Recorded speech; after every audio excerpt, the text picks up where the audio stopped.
Hi, in front of me is Samsung Galaxy M22 and today I would like to show you how you can use one-handed mode on this Samsung. Start by opening settings and scrolling down. Now you need to select advanced features and click on one-handed mode. Tap on the switcher to turn it on and scroll down. Over here you need to pick one of those options to reduce display size with gesture or button. I will go with buttons, so I have to click on it and follow those instructions, double tap the home button. So when I do that, I can see that one-handed mode is now on. If you wish to change placement of the screen, you can always tap on this icon over here, and if you want to go back, tap on this blurry area.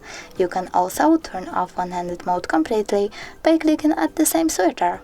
Thanks so much for watching. If you enjoyed this video, don't forget to leave a like, comment and subscribe. Bye!